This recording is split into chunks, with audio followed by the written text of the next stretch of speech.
Hello everyone, welcome to another new video. In this video I will show you how to fix camera shutter lag on Infinix Smart 10 Plus or Smart 10 HD. Let's start the video. If you want to fix this problem, go to app library.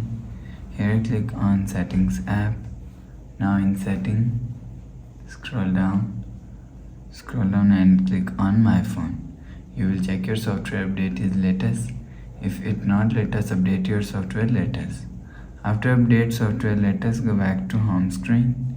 You will see your problem is solved. But if it not solved, if you want to fix this problem, go to app library. Here click on settings app. Now in setting,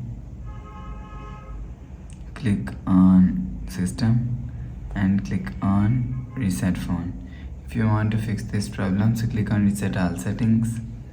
Click on reset, enter phone pin, click on this icon.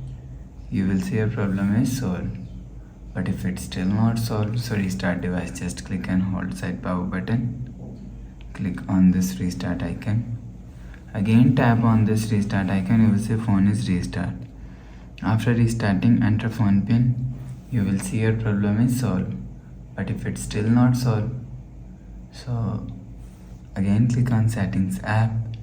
Now in setting, click on app list and app management and click on app list. After click on app list, scroll down and click on camera app and click on storage and cache. If you want to fix this problem, so clear cache camera app. After clear cache camera app, go back to home screen. So you will check your problem is solved. So please subscribe for more new latest videos. Thanks for watching.